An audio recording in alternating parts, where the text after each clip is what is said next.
Where did you grow up? So I was born in Harlem. Okay. Which has actually created some confusion for me professionally. Like, for example, in the early 90s, I put out a bunch of dance records. Yeah. And at the time, dance music was very anonymous. So like when I would put out a dance record, there'd be no picture on it. And so it wasn't uncommon for me to fly somewhere to do a DJ gig or performance. This happened a few times where the person who was coming to pick me up was like, okay, he's a dance music guy from New York who was born in Harlem. So they'd be looking around the airport for like a big African American man. And I'd be sitting there, I'm like, no, I'm like I wish I was a big African American man, but I am a skinny inbred wasp. Yeah, I'm the opposite of a big African American. So I had to start doing this thing where I would go to the airport and I'd walk around with a copy of my record so that the person coming to pick me up would be like, oh, okay. Yeah. So I was born in Harlem in 1965. My dad died when I was 2. So my mom and I moved to Connecticut where she had grown up. Wow. And we lived in San Francisco for a little while in the late 60s. Wow. So she could be with her drug-taking friends. And then I grew up dirt poor white trash in one of the wealthiest towns in the United States. Connecticut. Yeah. Right. In Darien, Connecticut, which is like super affluent, and my mom and I were on food stamps and welfare. Wow. It's given me issues that even though I'm 53, I hold on to this day. And what are those issues? The issue of never feeling connected to whatever group of people you're sort of involved in. Yeah. Because growing up, until I was 18, I had never met another poor person. So I assumed like, okay, I'm the only poor person. Wow. To be poor, at least when I was growing up, I was so ashamed of it. So I did everything to prevent people from ever looking too closely at me. Yeah. Wow. You know, and like trying to manage the way people perceived me. Like if I was ever, I would do little tricks to make people in school think I wasn't a poor kid on welfare. Like if I had the flu, I'd go back to school and be like, oh yeah, we were on vacation in North Carolina. I'd never even been to North Carolina, but that to me sounded like a reasonable thing that a wealthy person would say. Wow. Yeah. Or we lived in a garage apartment. Okay. Up the street from me, there was a really nice house. So when friends' parents would come pick me up for sleepovers, I would give them that address and go stand in front of that house. Wow. Wow. Yeah. That's super interesting. Do you think that Thus alcoholism.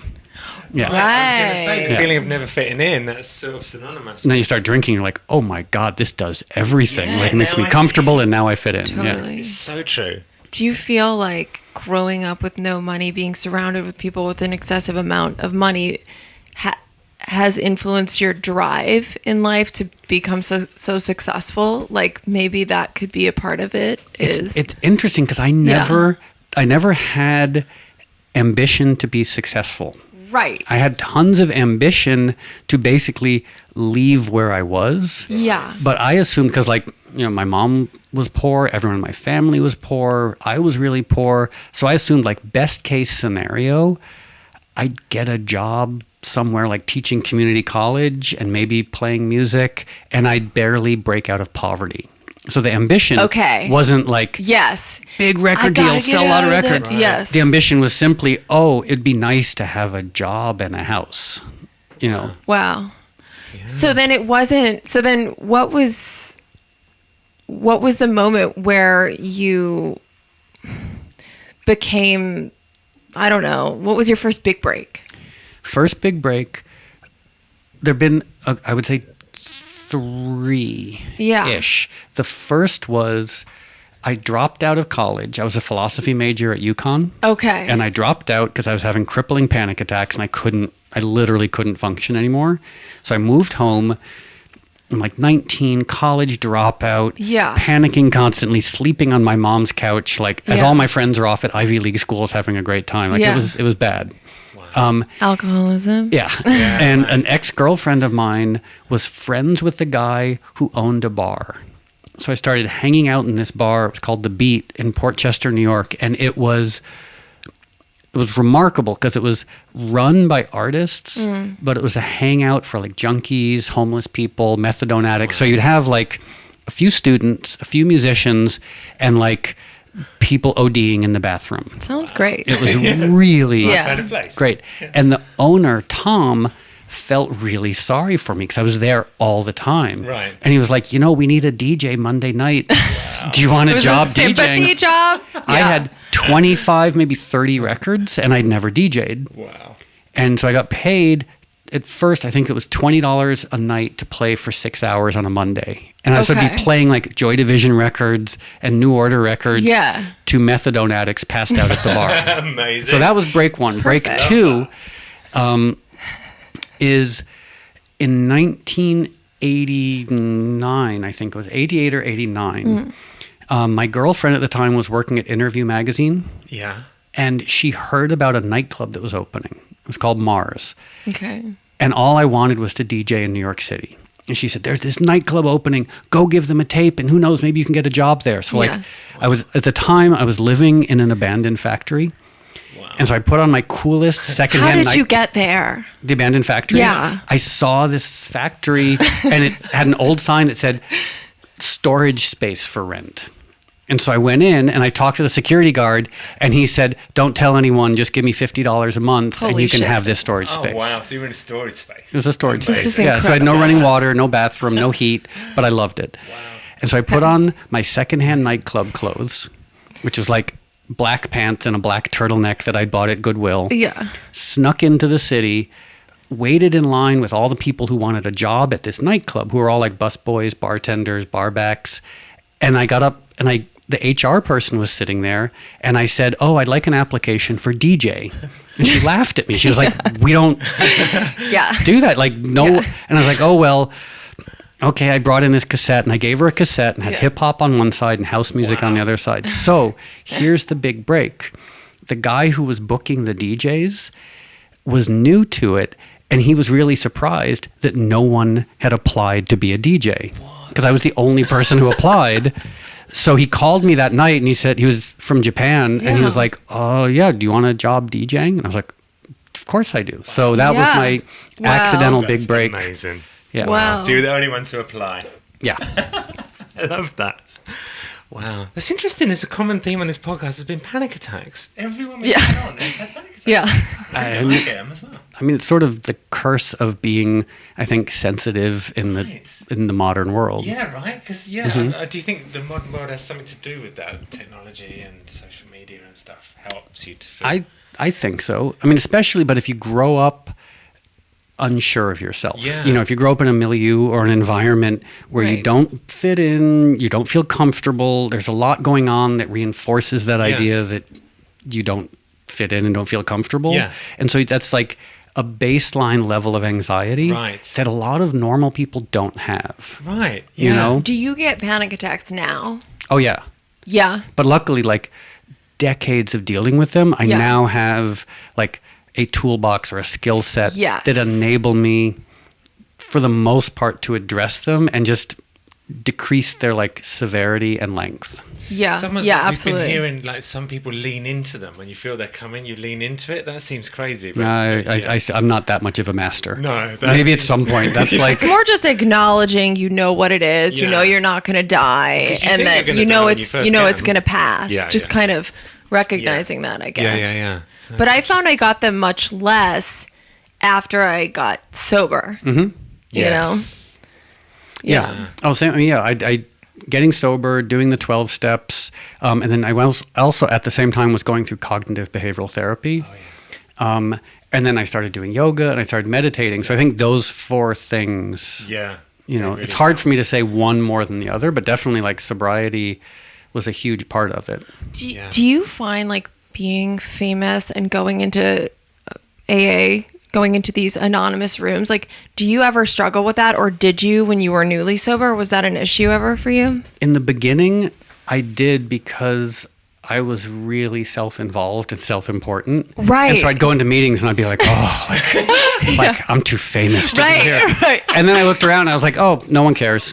No one cares. Right. No. And also then you'd look around also, especially like if you go to meetings in LA, you're like, oh, that dude's much more famous than me. Yeah. Movie star so-and-so. Or you go to DC and you go to a meeting in DC and you're like, there are a bunch of senators, like, or even in New York, you're like, there's such and such politician Wow. and such person who runs a hedge fund and whatever. And you're like, oh, I'm nothing. Yeah. You know? I'm just a worker among workers. Yeah. I like that. So it lasted for about a week. And Yeah. and every now and then someone will come up to me and say like, oh, dude, I can't count the number of times I got fucked up listening to your music. I assume we're allowed to use grown-up language. Oh, yeah. I say fuck every other sentence. Okay. Yeah. So this is like a podcast for people with Tourette's. Yes. Absolutely. Yes. Shit. Yes. I want to know about Big Break 3. Oh, Big Break 3. So I'm DJing at Mars. yeah. I now had more than 25 records. And I was playing one night, and this man named Jared came up to me and said, oh, I really like the way you DJ. Do you ever make your own music? And I was like, actually, I've been playing music since I was 10. Like, I've been a musician long before I was a DJ. And he said, I'm starting a record label. I'd love to hear your music. And I was like, oh my God. So I gave him a cassette of some dance music I was working on. Sure. And he called me and he said, we really like this. We'd like to sign you to a record deal. And I was like, this is all I've ever wanted. Wow. Keeping in mind, they neither had a name, an office, employees, nor had they ever released any records. Right. So, like, practically speaking, we are more of a record label than they were. But I was so excited, and my advance was $0. What were they called? Instinct Records. Okay. They ended up being Never heard of them. pretty No. successful Yeah. at it for a moment. There you go. They had a moment in the early 90s Okay. of being sort of successful. Yeah. So, and then I think it just got sold or disappeared. Okay. So you signed with them. Time with them. And then my first single, I'd put out a couple of punk rock singles on my own or with the bands I was in high school that came out, sold 100 copies and disappeared. But with Instinct, my first record was a song called Time's Up. Right. Which I was actually, with all the Time's Up stuff going on, I was like, Right. maybe I should go back and revisit that. You know, and it did nothing. I mean, like, if it sold 150 copies, I'd be surprised. And then Yeah. the next single sold 1,000 copies. And I was like, oh my God, that means there are 1,000 people in the world who I don't know who have made an effort to listen to my music. And I was like, I'm done. Like, that's as much success as I've ever wanted. Right. And then the next single sold 500,000 copies and was a top 10 record in Europe. Wow. Was that go? Yeah, it was Go. Oh So it was my like, God, it was basically like tiny, tiny, tiny. And then all of a sudden, weekly going back and forth to the UK to be on top of the pops and doing all And how these did you things. handle that? At first, it was honestly like a continuous out of body experience. Yeah. 'Cause I was like, I'm a poor kid who lives in an abandoned factory. Right. This was your story. Yeah. And I was like, and that's who I am, and I'm Yes. comfortable with it. Yeah. But then all of a sudden, I was being interviewed for magazines, and I was on TV shows, and hearing my music played on the radio in UK and Europe. And then... So you moved out of the storage unit by this point. Yeah, then I moved to an apartment on 14th and 3rd. Okay. So it was really exciting. Yeah. But also I didn't want anything more. Wow. Like if you had said, like if we were doing this interview and the only thing we were talking about is the fact that in 1991 I had this successful record, I'd be okay with that. Right, that would have been like, wow, how surprising that I had one successful single. Right. Yeah. That's interesting. So you didn't feel like pressure? Did you feel pressure to follow that up? Yeah. Right. Yeah, I was like, okay, well, this is great. How can I have another hit single? Right. And so I made a next single. It was okay. Right. It obviously didn't do nearly as well. And as how that did you first handle one. that? I just kept working. Right. And this is one, like, because as an old person, I oftentimes get asked, like, what advice would you give to, like, young people starting out? And I'm like, one, it might be obvious, but love what you do. Like, because that'll means that you'll work harder, and it increases the chances you'll do something good. Yeah. 2, don't know how to do anything else. Oh, Like, wow, that's me. like I never had a fallback plan. me It's either. not like, oh, if Yes. music doesn't work out, I'll go be a CPA. It's like, if music doesn't work out, I'll go sell my kidney and die. Totally. It's so That's true. actually All of us. All of us. Yeah. I mean, Steven dropped out of school at 15 and Yeah, got a yeah, record deal. yeah. Like I couldn't that's do all anything you other than did. And music, like yeah. my only skill set is being funny. I literally have nothing else going for me. And it's always been that way. We all have organs. You know, like worst I case do. scenario, you can I do. sell organs. For a kidney. But then Yeah. the third thing, I watched this Woody Allen documentary. I think it's called American Masters. Oh, yeah. And I know Woody Allen has some Me Too issues. I don't want to get into that. I just want to talk about the thing I took from this documentary was his work ethic. I know. He just kept working. A film a year. Yeah. And like finish one film, start the next. Yeah. And like, Some would flop, some would be hits. Didn't matter. He just stayed about the work. so luckily, somehow I've had that ethos. So like when a Yes. record fails, okay, keep working. Where did you get that from? You just love what you do. So it's like think your it's- calling type And maybe thing. it's my ancestors are like Scottish Calvinists. Yeah. So maybe there's some hereditary component to it. Right. But also, I don't know what else to do. Right. You know, like And I sometimes wonder, like, it's the middle of the day. Yeah. We don't have normal jobs. Most people Yeah. we know don't have normal jobs. Yeah. I'm like, what's everyone doing? Oh, all the time, Yeah. every day. And I'm like, what do you actually do at that office? Like, what do you do Yeah. from 9 to 5 at that Yeah. office? I'll Yeah, never yeah, yeah, understand. yeah, no, I don't get it. But so it sounded like you were compelled to create and make music at 10.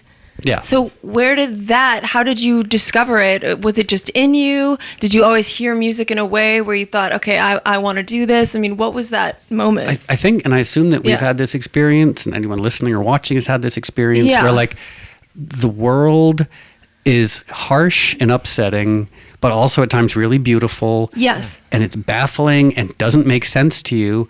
And then you find music, which sort of explains the world to you and makes it both like comforting and exciting. Like it takes the chaos and the beauty and filters it. Yeah. Totally. You know, and so I'm like, oh, it's kind of like liquor and drugs. Right. Right. So like liquor and drugs do the same thing. Yeah. Unfortunately, they kill us. Right. Yeah. Whereas music, I was like, oh, there's this entire world filled with people like the Clash and the Beatles and the Rolling Stones and George Gershwin.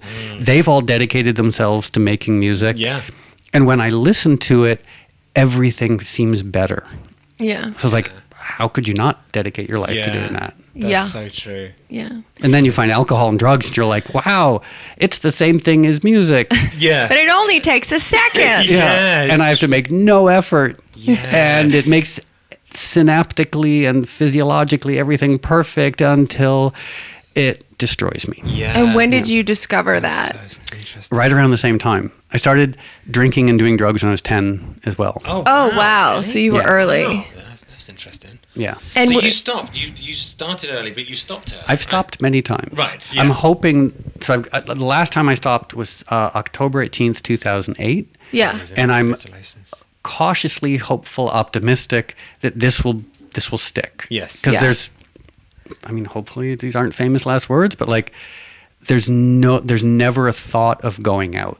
Right. You know, Yeah. similar to veganism. Like, I don't ever think like, oh, maybe I do want to eat a hamburger. Like, it's Yeah. just Totally. We don't. just Yeah. out of my mind. Yeah. I mean, we talk tomorrow, and all of a sudden, like, I'm in a motel room in Well, Van Nuys exactly. with aluminum foil over the windows, like telling That's some the- kind-hearted yeah. hooker my life story, while I'm like mixing MDMA and Yeah. coke and meth in a syringe and shooting it into my eyeball. There's an image. That's very plausible. Yeah. And it really is one day at a time. It Like is one day I at a like time. you, I have no desire to drink or use. I really don't. Mm-hmm. But I do find that I've experienced some cross addictions in sobriety. Like Yeah. for me, I definitely have an addiction to my work, meaning I wake up, I think about it. Before I open my eyes, I'm on my phone looking, and I'm just obsessed. And I find like I'm actually going to go through the 12 steps again with work because it does feel a Yeah. tad unhealthy, right? Because then if something bad happens in work, am I going to feel less than? How am I going to deal with that if I'm Yep. making it my higher power type thing? Yeah. Completely understand and completely agree. I live in a very similar place. Yeah. You know. Yeah. It's always the assumption, like, okay, if that, at least for me, like if I get that, or if that works out, or if I do a good job with this, then everything will be great. That's so true. You know? Yeah. And it's once you get that, it's the next thing. Oh, it's the next yeah, thing. But it absolutely never works. Yeah. Damn it. And luckily, there are a lot of ways to address that. You know, like doing the 12 steps, meditating, talking with other people. You know. Yeah, being of service. But even I kind of view like what you do as a service. Like you're making music and enhancing people's lives through your talent. So in definitely. A way, well, it's funny. At the beginning, and this is one of the only things that makes me uncomfortable to talk about, because none of us in polite society talk about it. In fact, do you watch Silicon Valley? I've seen one episode. Okay. We have to watch it's very, especially for some reason, the first season and the most recent season. Yeah. And the most recent season, this is one of my favorite things I've seen on television in a long time. There's a whole group of people, and they're launching a software platform, and one of the people who's going to use it is closeted and gay. Right. And so the CEO of this company finds out and mentions it. Okay. And there's this huge outrage. And it turns out the outrage isn't because he's gay, it's because he believes in God. And it's really funny. Oh, wow. He's like, I'm so sorry, I didn't mean to out you about being gay. He's like, no, I don't care about being gay. It's like, he's like, but you don't understand, this is Silicon Valley. This is the 21st century. No one can say they believe in God. Like, you've ruined me. Yeah. Wow. So it's true. And so the idea of service, like, is one of the cornerstones of my spiritual life is God, keeping in mind, I have no idea who God is. So it's not, I'm right there with you. Christianity, it's not Islam, it's not Confucianism. It's just like, it's this idea of, whatever turns sunlight and water into pine trees. Yes. Whatever turns black beans into fingernails and optic nerves. Yes. Whatever makes puppies. Like this force. And so the idea of service is like, when you first come in, I think behind a lot of our addiction is control. You know, the idea of like, I can control things, they'll be good, except I personally am terrible at controlling things. You know, the more I control them, the more they go wrong. Yes, so true. Yeah. And I was like, okay, so there's this potentially 15 billion year old force that makes puppies and pine trees. Maybe I should let it have more of a role. Yeah. And so then you start praying for God's will to be done without knowing who God is. Yeah. Right. And at first, for me, it was like, I'm terrified at the idea of God's will being done, because look what happened to Jesus. He got crucified. Right. And I'm like, I really... Come on, didn't work out well for him. But then the more, it's almost like the promise is like, the more you get into it, the more I realize, like, I was terrible at controlling things. And the more I seek the will of the universal spirit, the better things work out. Yeah. And the less I care about selfish things. Selfish concerns fall aside. And at this point, who knows, again, this could change, but like, being of service in whatever context or capacity that is, that's really all that matters. Isn't it? You know?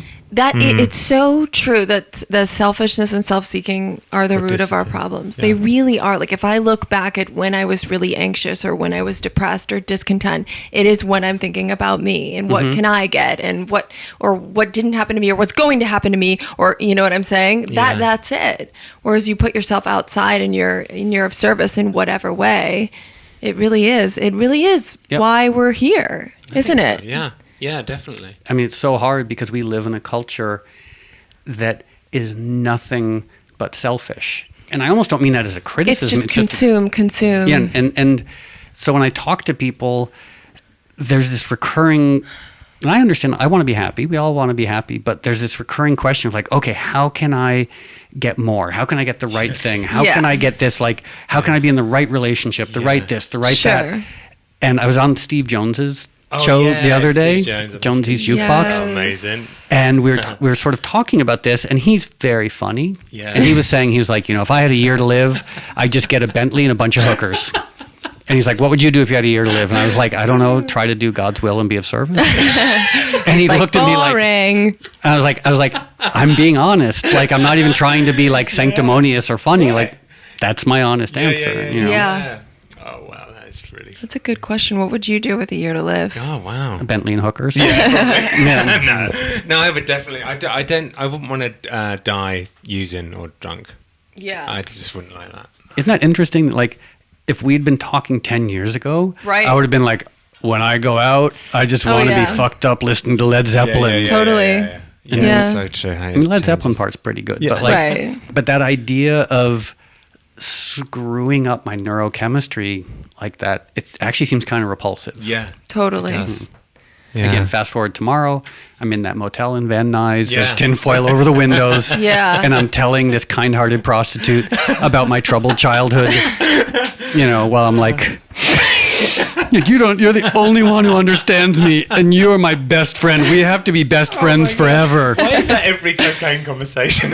It really is. What do you say? Enough about me, more about me? Yeah, me, more about me. Oh, that's the worst. It really is probably the most disgusting drug, cocaine. I feel like it does bring out the absolute worst in everyone. First I was a 30 minutes, monster First on 30 it. minutes are great, though. I know. And then you're just chasing it for like days. But then it's like, after a while, it's the first like 2 minutes, and then it wears off. Yeah. It just kind of stopped working for me. Yeah. Until it's 8 a.m., you're by yourself, and you're wide awake, and you're like, wow, I feel terrible, but I can't sleep. Should probably get more cocaine. Yeah. And you're like, okay, but maybe if I chew enough Xanax and Vicodin. Oh, yeah. There are two options. I die or I fall asleep, both of which seem great right now. That's Josh, true, how disturbed are you right now by our conversation? Especially the way we normalize. Well, yes, it's true. Yeah. Because I often think about that. Like I have one AA meeting that's at a restaurant, and there's waitresses that come in and out through our shares. And it's just like, so I tried to hang myself and the rope broke, and everyone's like, and the waitress is just like, she's just like walking out with the potatoes, just so disturbed. But it is funny, the stuff that we hear on a fairly regular basis. So like, for example, I'll be with my normal friends and maybe they'll get emotional and start crying and they're like, I'm so sorry. It's like, I'm in AA. Like I see people cry every day. Yeah. Totally. Right. Or like someone will be like, I have this embarrassing secret. Like I tried to kill myself. I was like, who hasn't? Like, so tell me, how serious did it get? Yeah. And they're like, well, I thought about it and I looked it up online. I was like, that's not real. Right. Yeah, because we're exposed to it. Do you have siblings? So, sort of. Okay. Before my mom died, she told me that I have a half brother somewhere. Wow. And I've never met him. Oh. No way. When she was in high school or college, she got pregnant, put the child up for adoption, and she told me about it like on her deathbed. So somewhere floating around out there, I have a half brother. And do you have any desire to find it? Nah. I mean, I feel like bonobos monkeys, I share 99% of my DNA with them. Like, why find this one person? Like, we share DNA. Yeah. I share DNA with trees and lizards. Like, there's this one person who has like a tiny little bit more of the same DNA that I have. Like, I don't know, it doesn't interest me that much. Right. And also, I assume if he showed up, he'd want money. You're probably right. Yeah. You're probably right. I've seen enough Simpsons episodes. I know how that works. I wonder if he knows who you are. Yeah, I wonder if he... I doubt it. I think because back then, like adoption, like she put the child up for adoption, and that was like a wall came down, and like, I don't think he could find out. Well, can't you do those tests? What are they called? Oh, 23andMe. Does that give you a family? I think so. Doesn't it? Uh-oh. See, I did 23andMe, and foolishly I gave them my real name, which apparently you're not supposed to do. You're not? Yeah, because now... What is your real name? Richard Melville Hall. Okay. Where did Moby come from? I'm related to Herman Melville, who wrote Moby Dick. Oh, yeah, you told me that. My parents had a sense of humor, so when I was born, they gave me the nickname Moby. Amazing. That's amazing. So, yeah. And were you close with your parents? I mean, your dad... My dad died when I was 2, and then my mom was both my best friend and a very troubled person. Was she one of us? I don't know. That's a good question. She had, I mean, like, we all have issues. Yeah, of so course. Sometimes she was, like, smart and funny and great, and other times, like, terrifying. Okay. Which might explain why I'm 53 and single and live in a big house by myself. Like, other people are terrifying. Just make sure they never come in your house. Oh, wow. That's interesting. Right. Okay. Yeah. So it was really just you and your mom. and an endless string of the worst boyfriends you can imagine. Really? There was like the Hell's Angel who tried to stab her to death. Oh gosh. The other Hell's Angel, or actually he was in a motorcycle gang called the Charter Oaks, where he gave her a bunch of stuff, and when she broke up with him, he took it all in the backyard and took a shotgun and started shooting it. Whoa. So I came home from school and there's this 300-pound bearded biker guy in the backyard like shooting plates and glasses with a shotgun. Yeah. Wow. And then like wow. the pedal steel guitar player in a country western band who stole all our stuff. So it was just like, yeah. So humans are terrifying, men even more terrifying. Right. Interesting. Was she supportive of you going into music? Oh yeah. So that's one thing I got where I'm really lucky is my family was dirt poor, food stamps and welfare, but everyone in my family was an artist or a musician. Oh wow. You know? Yeah. So I was encouraged from day one, like just, go be creative. Isn't that amazing? Yeah. And I feel that's very make or break. Like I've had friends I grew up with that were also interested in comedy, but their parents were very much, no, you have to go to a university, you have to get a normal job. And that really fucked with them to the point where they did have that plan B. And then they ended up, because the plan B is always easier, right? Whereas like my parents were like you, kind of crazy hippies, grew up with no money, but they were just like, you're great, like just go do it, like you could do whatever, you know, it's like that. And so that I didn't have those voices that said, no, the odds of you being successful in this are, and I don't think you had it either from your parents. No, my mum and dad were really supportive. And it breaks my heart. Like, I just assumed naively and foolishly that everyone was comfortable with creativity. Right. It doesn't not saying everyone's good, not even saying I'm good, but just the idea that like, oh yeah, someone gives you an instrument, you play it. Right. Someone gives you a pen and a piece of paper, you draw on it. Someone like you just express yourself creatively. Yes. And years ago I was dating a woman who wanted to be a photographer. Okay. And I was like, great. I studied photography. Let's go out and take pictures. She's like, what do you mean? I was like, you just take your camera and we go shoot stuff. Yeah. She started crying. Wow. She's like, no, I can't. She's like, I need to know exactly what I'm doing. It needs to be perfect. I need to. And I was like, really? Just shoot stuff. And if it's terrible, you don't show anyone. Wow. And then I had another friend who was a classical musician. I don't know if you've had this experience where I had a piano and in New York, and I sat down, I was playing, and she was like, wow, that's so cool that you can just improvise. I was like, yeah, you can't? And she was like, no. Yeah. And I was like, just try. And she's like, I can't. And she backed away scared. And I was like, no, just sit down. So she sat down and started crying. Wow. She's like, I don't know how to play if there isn't sheet music. Yeah. And I was like, but it's the easiest thing in the world. You just go playing.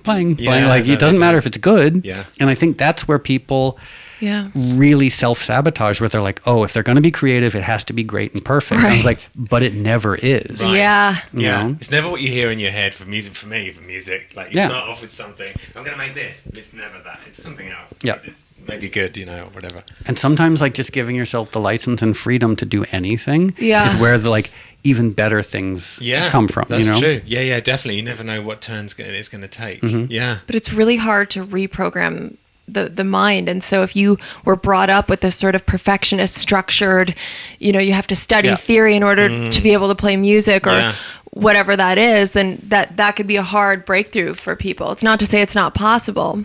Yeah. Unfortunately, I think, and I mean this in a hopefully this isn't a bad thing to say. Okay. I think it actually plagues women more than men. Like my ex-girlfriend had this quote. She would say like, oh, if only I had the confidence of a mediocre man.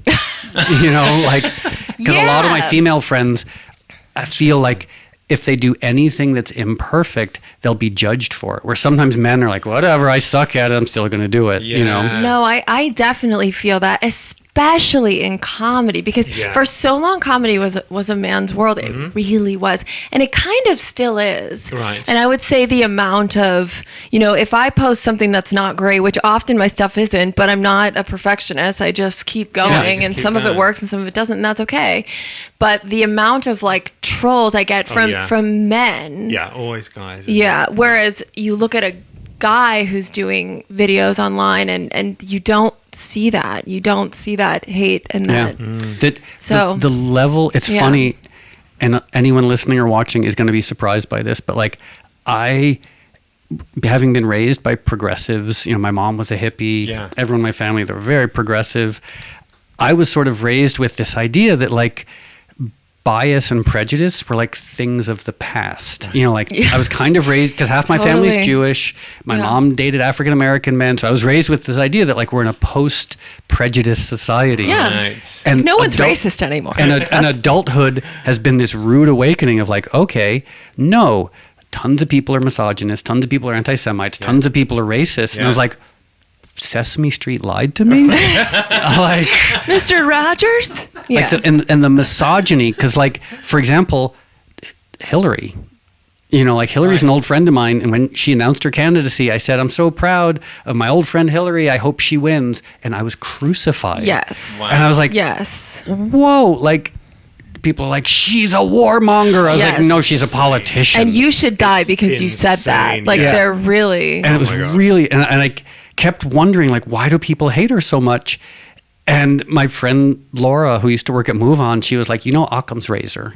The most obvious answer to a question is usually the right one. She was like, they hate her because of misogyny. Wow. You know? Right. Like, it's just, we do live in this horrible misogynistic world, and it's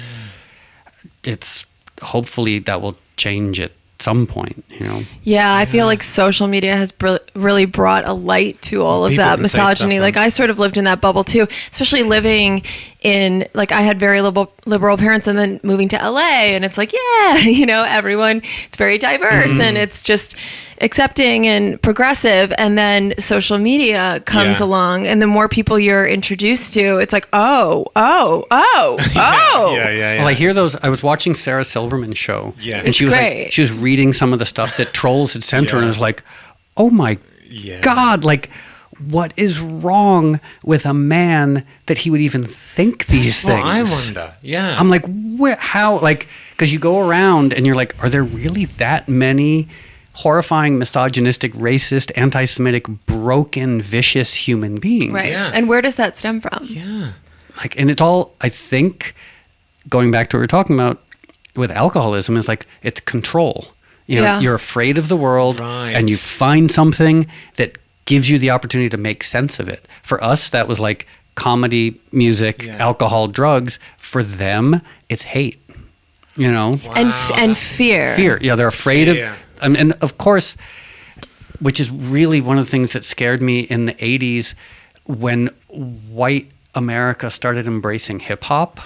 Because they started embracing all the misogyny in hip-hop.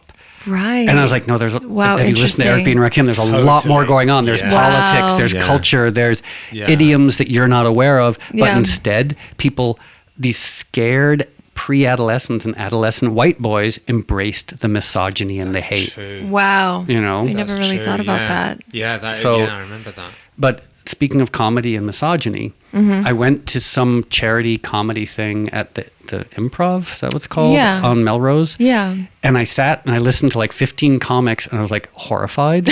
And I got up on stage, and I'm not a comedian, because I was doing an interview with this guy, and he said, oh, so how's the night been? I said, well, I learned something. I learned that I could never be a professional comedian for two reasons. One, I'm not dangerously obese, and two, I don't hate women.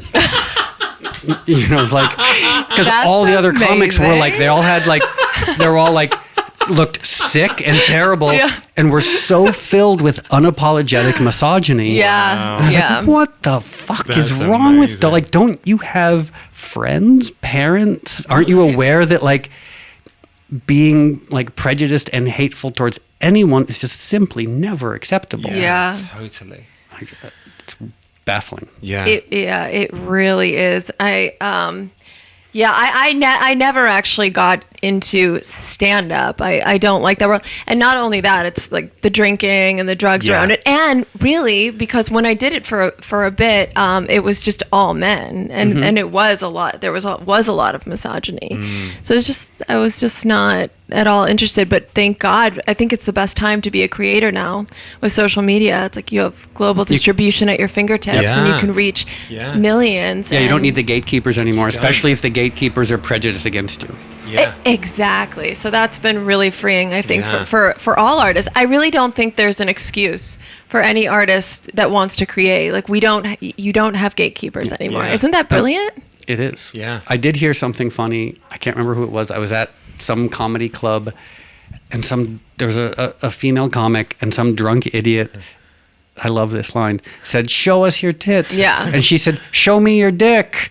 And then she said, "Oh, you are. I'm sorry." And I was like, well played. Yeah.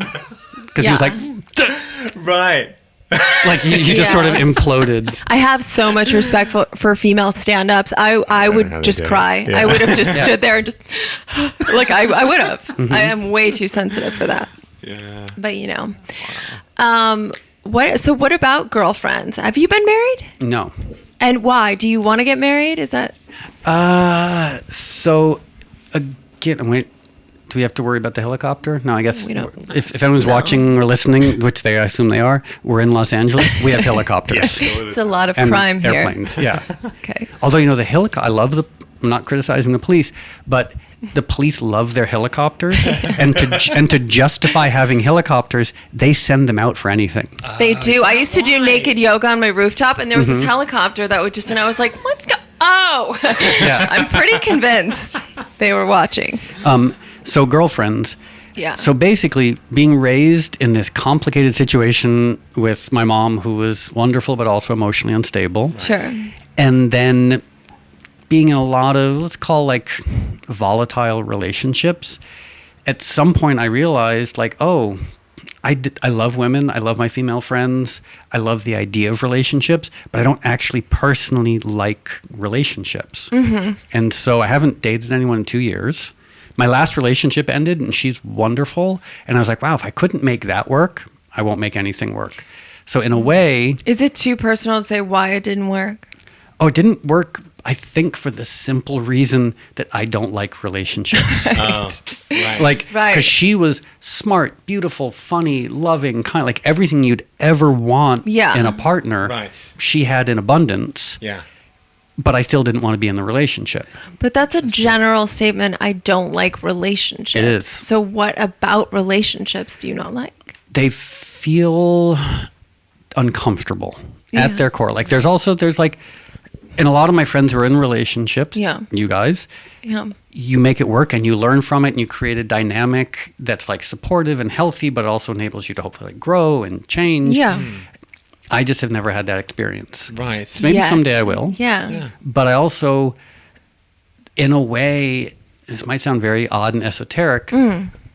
When my last relationship ended, I sort of thought it was almost like there was this little voice from God, whoever God might be, saying I'm sorry, relationships are not for you.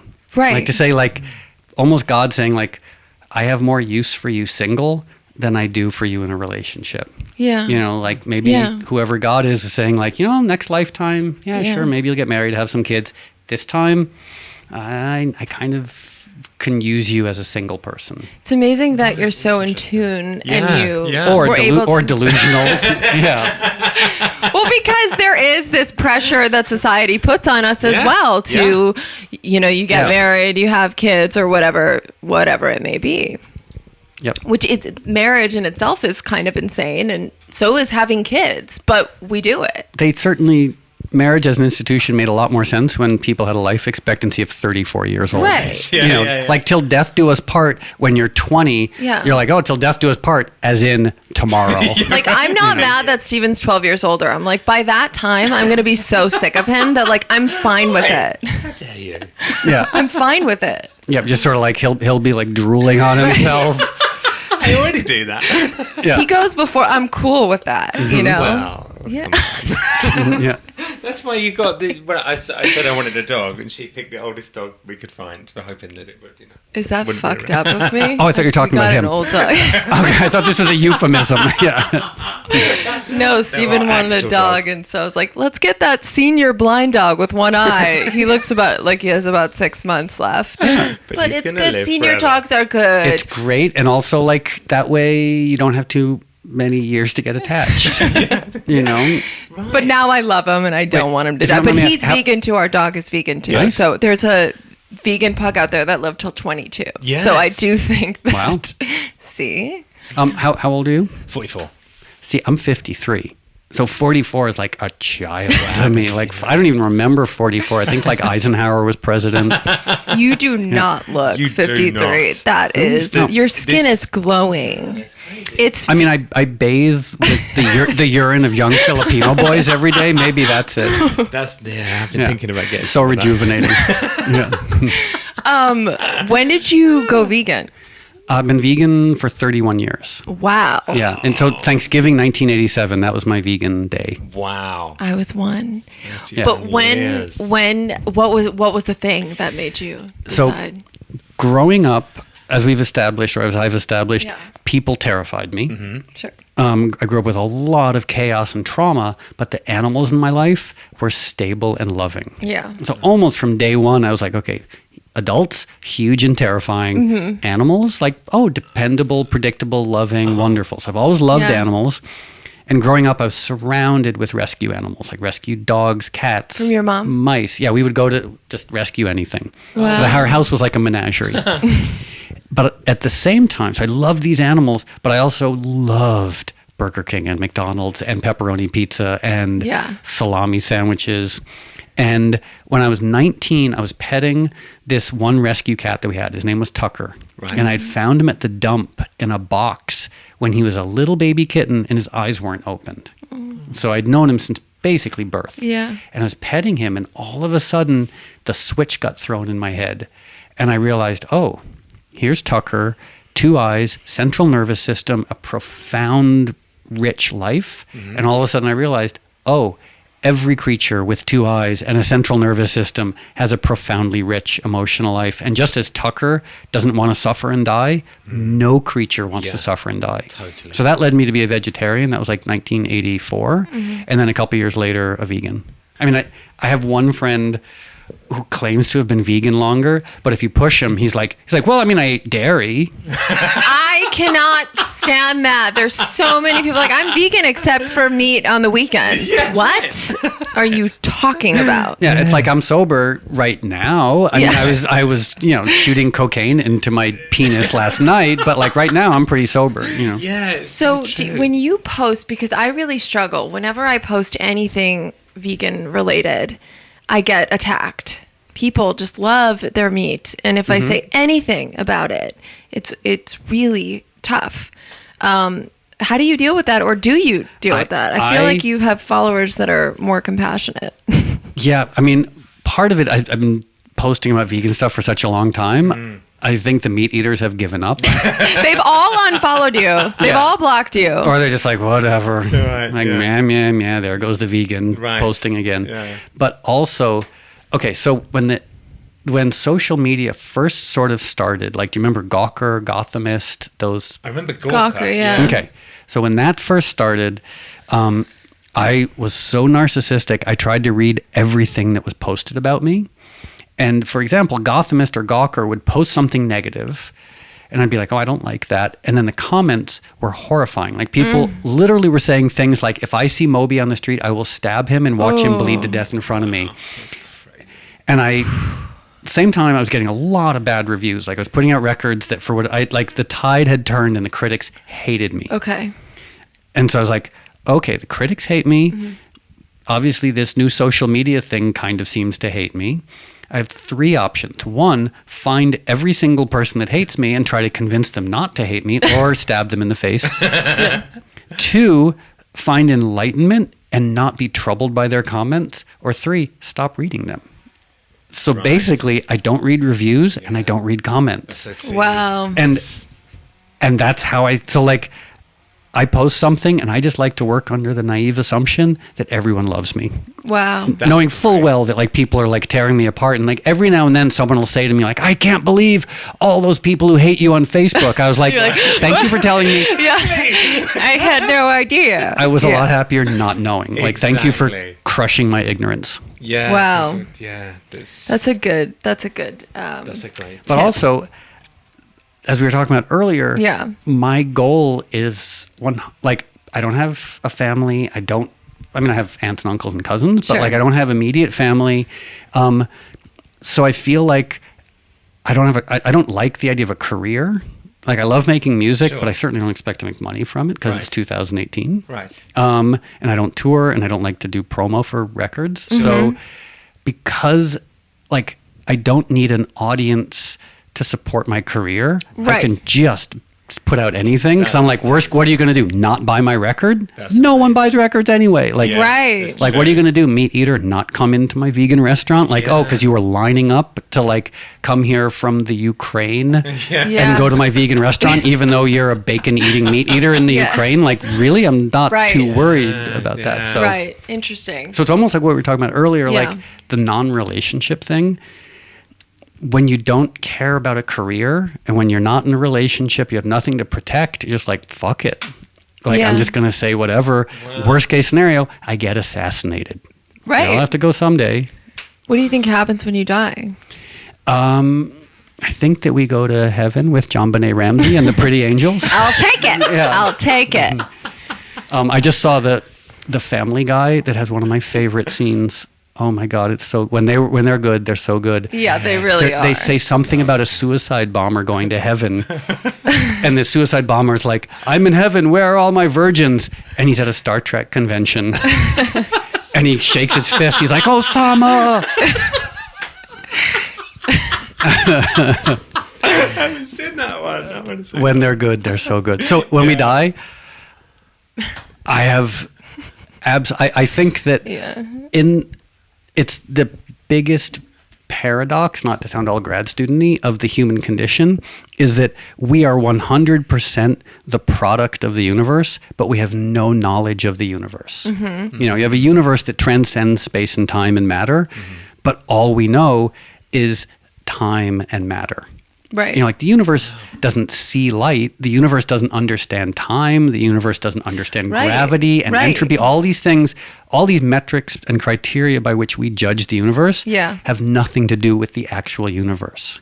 You know, so it's almost like I used to have this theory that humanity and life was the universe breaking off a piece of itself, separating us from the universe, and then when we're rejoined to the universe, it learns from our experience being broken off from the universe. Whoa. I don't know if that's any truth to that Mind blown. That's amazing. or not, Wow. Yeah. or I love that. someone did too many drugs back in, you know, like Someone still has a little acid in them. Yeah. Wow. I love that. Are you scared to die? no, You're not? not in a heartbeat. Like, honestly, I was talking to an ex about this. We Yeah. were having this conversation. How do you want to die? And I was like, just in service of something. Like, I don't care if it's 2 minutes from now. If there's like Yes. a school child being attacked by someone, Hell like, yeah. get in there and kill me instead. You know, like Yes. like it's, I love that. yeah. I mean, I might feel differently as I'm being stabbed to death. You know, like, Be like, take the boy. yeah, like, oh wow, Wait. I was talking tough, but this is This kid's kind of an asshole. without question the worst Right. decision I've ever made. You know, like, but in my heart, I'm just Yeah. like, no, I don't care. Like, if it's in 30 seconds or 30 years, I don't care. And do you have an intention when you wake up? What is your mission or your primary purpose? I know that's kind of like a loaded question, but I don't know. It's three things that Yeah. I'm always embarrassed to talk about, but Please do. three things. One, to do God's will, Yeah. whoever God might be. Yes. Two, to somehow be of service to save humanity from itself and to get people to stop destroying the only home we have. Yeah. And three, to somehow have better understanding of things. And that's it. Those are like, that's my operating system. Yeah, that's a good one. That's great. And to find new porn. Yeah. Yeah, 'Cause I'm so jaded. That's funny. So much porn out there. I feel bad for children though. They're 'cause they can exposed just to it see it. so young. I feel like apparently were you the one who told me that teenagers are not having nearly as much Apparently, sex yeah. because they're watching Yeah. Apparently, porn. Teenage Everyone's sex just- drive. By the time they're 12, they're like, I'm jaded and Exactly. done. Oh Yeah. yeah. But here's the thing. So if we're being fair, I'm assuming you and I have in the course of our lives seen some porn. I think I saw some once. Yeah. So especially Fun back stack. when I used to tour, it's just a part and parcel of touring that occasionally, just out of curiosity, you look at pornography. Yeah. What I noticed over time was that I never once saw the same person making porn. Whoa. Which led me to believe every single human being on the planet has at some point made porn. Because numerically, it's like how is that possible? Yeah. That, like you go to any of these sites or that people have told me about, and apparently they're like all these videos and it's never the same person making porn. Right. And if there's hundreds and hundreds and hundreds and hundreds of these sites posting thousands of videos on a daily basis. Yeah. Just do the math. And that means there are all of us have done porn. Yeah. I was a dominatrix for a day. Were you really? Yeah. No way. Sort. Yes. Please tell. Okay. So the year was 1997. Okay. New York City. Of course. I was dating a dominatrix because in the 90s, New York was just filled with sex workers. And as a drunk musician, I dated all of them. And this one, Mistress Victoria, she was a very demure, gentle dominatrix, insofar as you can be demure and gentle as a dominatrix. Yeah. And she sent me a fax saying, I've got a request. She said, I have a client who has this fantasy that he's a wig salesman and he's in my apartment and he puts on the Andrews Sisters and suddenly strips down to lingerie and won't leave, and my boyfriend comes in and threatens to beat him up. Will you be my dominatrix boyfriend in this scenario? I was like, okay. Stop. I was like, yes, but you have to pay me $1 so that way I can say I've been a professional dominatrix. So I put on like a sleeveless white t-shirt, a Def Leppard jacket, and mirrored glasses. My name was Master Bobby. Oh. And she left the door open, God. and I go there and I open the door, and there's this super chubby accountant from New Jersey in an auburn bob wig. Oh, God. And a purple teddy dancing to the Andrews Sisters while this woman I was dating is wearing like PVC, looking scared. And I walk in and I was like, okay, I'm not going to laugh. This is the funniest thing I've ever seen. But this guy is so serious. So I walked in and I'm like, what the fuck is this guy doing in my apartment? And he was like, he cowered, like pantomime cowering. And I was like, you should kick his ass. And he started squealing. He's like, no. And he's running around while she's chasing him, trying to like... And then she put him over her lap, which I don't know how that worked because he was about 250 pounds and she weighed 95 pounds. Right. And she started hitting him with a riding crop while I was like saying, yeah, kick his ass. And then when it was done, he went in the bathroom, came out wearing a 3-piece suit, shook our hands and said, thank you, sir. That was, thank you so much. And he left and I got my $1. No my God. fucking way. Wow. So that was his fantasy. There was no actual sex involved. Apparently, it was just... in the world of dominatrixes, there's no self-respecting dominatrix who would ever have sexual contact with a sub. Wow. Whoa. Yeah, dominatrixes do not have sex with their subs. If they do, they're kicked out of dominatrix land. Whoa. As far as I know. Oh my God. Do you remember when I tried to be a dominatrix once and I was like, shut up. And that was it. That was it. He's like, really, Laura? Shut up. That's it. And you're like, Shut up. You've been bad? You're bad. Well, not all the time, but sometimes. Yeah, you need a spanking, I guess. Just stop it. And then I have dated other doms who do much harsher stuff. Like I dated this one woman, again back in like the liquor drug days. Right. She had a dungeon that she was the dom of last resort. Like all the subs who wanted the really hardcore stuff that most dungeons wouldn't provide would go to her. So she had this basement with drains and all metal like stuff in it. Whoa. So like stainless steel, like medical grade stuff. Oh my God. And like it was like a torture chamber type thing. And so the guys would show up and like the stuff that they wanted was super, like genitals being super mutilated, like yeah.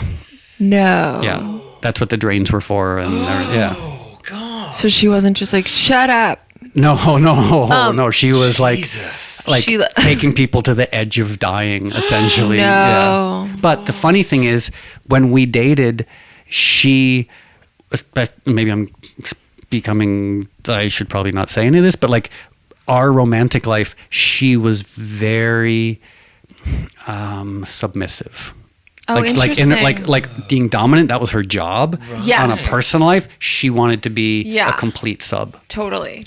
That makes sense. Yeah, I guess that makes sense. I feel like the men who want that kind of stuff, don't you feel perhaps it's sex addiction it's like nothing else is working, must kind of... except the only thing is, there's no sex involved. Like every now and then a dom will let a sub go masturbate, but for the most part there's no release, there's no so it's a weird form of like it's almost like my assumption is like an archetype was formed when they were young, where maybe one of their first quasi-erotic experiences was being submissive to like a grandmother or a nanny. Obviously not erotic like that, but like lying there. Or being spanked. Yeah, being spanked, having your diapers done, but like being confused about what's going on. And so then wanting to find that similar thing in adulthood. What's the one where they want to be babies? Oh yeah, the adult babies. Have you seen those videos? Yeah. I dated another dom who had to do the like, oh, my diaper needs chip. But she would make them clean her apartment too. Really? Yeah. So like she'd put that baby to work. She would send me pictures sometimes of like these like 60-year-old guys in diapers, like cleaning her floor with her tongue, like their tongues. Amazing. Oh my god. I wasn't expecting that. Wow. And sometimes cleaning for real, but yeah. Right. Miss Roboto asks, what are your thoughts on reincarnation? I have no idea. Yeah, I know. And I want it like really though. But people, and if you do know, you're a little crazy. Well, there's you can't know. No. That's the thing. Like, it's my biggest issues with reincarnation is there are 7 billion people on the planet, and there used to be 1 million people on the planet. So reincarnation doesn't seem possible. Like where'd all the new people come from? If it's reincarnation involves a finite number of reincarnated entities. Yeah. And also, where does the reincarnation god draw the line? Meaning like horses, dogs, bugs, paramecium. Yes. Like everything dies. Yeah. What does get reincarnated, what doesn't? Because I don't believe in speciesism. Like I don't think humans are better than pigs. Yes. So why wouldn't pigs get... Pigs have brains. Pigs have souls. Like why wouldn't pigs get reincarnated? So it's... Or we die and there's an old white guy with a beard and he says, oh, by the way, I'm God. Here's Jesus, my son, and reincarnation is true. I'm like, oh, turns out I was mistaken. Yeah. You know. I just have a question. How do you deal with meat-eating friends and when they try and justify eating meat or when they eat meat around you? Do you say anything? Because I really do struggle with that. Yeah. For the most part, no. Yeah. As I'm sure you do as well. But like every now and then... Yeah. Every now and then it boils over. Yeah. And I'll have like a tirade. Right. And I'll be like, how do you say you love animals, but you're eating dead animals who are the product of like unspeakable suffering. Like, Totally. How do you justify that? And no one ever has a good answer. Yeah. You know? But then again, I also remember like before I was 19, Yeah. I was that person. You know, like I loved animals, but I also loved going to McDonald's. So yeah, there was such a separation there for some reason. And now it seems totally insane. But okay. RHD Pete asks, have you ever tried hallucinogenic... Am I saying that right? Yeah, hallucinogenic drugs before. Oh, yeah. Yeah, absolutely. I didn't like the synthetic ones. Okay. They were too intense and too like just like LSD, acid. But mushroom. But mushrooms I loved. Mushrooms. Yeah. I actually, it's of all the drugs I've done, a good psilocybin mushroom experience to me doesn't seem like it's in the same category as like ecstasy, cocaine, vodka. Yeah. I totally agree. Like, mushrooms were more educational. Totally. My dad's advice was, wait, Laura, when you try acid, you got to be in a room with not a lot of people. I was like, Dad, I don't want to try acid. He's like, you got to try acid. Like that was, it was very much, but don't do heroin. That was the one thing don't do heroin. I did enjoy heroin, but I enjoyed everything. The only thing I didn't like acid. LSD, I didn't like. That was the one drug. And I didn't like pot that much. I didn't like pot either. Yeah. It's I don't need to be dumber or hungrier. Yeah, and like, just made me feel nauseous and sick and weird. Like Paranoid? it didn't feel good, just weird. Yeah, you know? so I got paranoid, just a very skewed, unenjoyable perception of reality. I wonder if it's like an alcoholic thing. Yeah. Like for some reason, alcoholics don't like pot, marijuana, jazz cigarettes. Yeah. I have a couple friends who are definitely addicted to weed. That is their thing. It's like wake up, go to sleep all through the day. Yeah. Yeah. Okay. Oh, when did you go vegan? We did. Yep. Okay, 1987. Okay. She says, Ash Photo Graffiti 999 says, nice. why is veganism so important?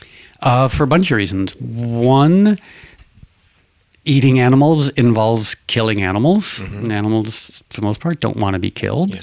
That's the most obvious one. But then I have my laundry list of other, like the consequences of animal agriculture, that 90% of rainforest deforestation is a result of animal agriculture. 45% of climate change is a result of animal agriculture. $2 trillion a year in healthcare costs worldwide are a result of animal agriculture. 50% of cancers, 50% of diabetes, 50% of heart disease, 45% of California's water use, all for animal agriculture. 50% of ocean acidification comes from animal agriculture, etc. The list just goes on and on. So even if animals weren't involved, it would still be the single stupidest thing we're doing as a species. Yeah. That's true. That's pretty compelling. I guess I'll take that answer. Yeah. Last question. What was your worst date? Do you have a worst date story? Yeah. But it involves, it's a grown-up story. That's fine. It's one of we these have a things mature audience. I know, but I'm like, is this really a story? Okay, yeah. So I went on a date, and during the course of the evening, I realized, this was when I was drinking, we were on this date, I realized we had very little in common. Yeah, been there. The night progressed, and I was like, wow, we really have very, very little in common. So we got back to my apartment, and we started making out, as you do after a date with someone you have nothing in common with. If you're drinking. And she did something to me that was so interesting, and in a weird way, I'm glad I experienced it, because I think this happens to women all the time. I've never done this to a woman, because I was raised by feminists, and I'm not a sociopath, but like, we were naked, and she grabbed my head and violently pushed it between her legs. Okay. You know, so I would go down on her. Right. And I was like, okay, I don't like this person. Like, it's different. Like, I was maybe I'm being too graphic, but like oral sex with someone you love, great. Yeah, right. Great. Right. But with someone don't like the you person. Yeah. And also like, her area was kept and I'm all in favor of natural. Sure. But this was like, this had been shaved like 6 days before, so it was tons of stubble. Prickly. So it was just like pussy. it was basically like going down on like an old granddad's cheek. Yeah. And it was so. But also, I was like, oh, yeah. Terrible men do this to women all the time. In a way, I'm glad I've had this experience to know just how horrible it is to be forced to go down on someone. Right. Yeah. Wow. So, but did you get out of it? No. No, of course, because like, you're drunk, you have no connection. Yeah. So of course, I mean, we slept together, and but there certainly was a pressure 90s. there. Yeah. And scratch marks on your face. Yeah. Razor burn. Yeah, razor burn. Yeah. Yeah. Wow. So that was That's a good one. my worst date. Did she call you again? No, she ended up but I found out she had gotten married to someone in the military, and I was like, great, good for you. Okay, perfect. Yeah. Love that. Thank you so much for taking the time. Thank you. This my was pleasure. so This was awesome. amazing. This was a Love that great one. conversation. That's like my favorite one. You're just shit. saying that. I really love that. What do You're like a prostitute. Yeah, seriously. I loved it. I had a really good time with that. About the other people. Well, they weren't as good. They weren't as good.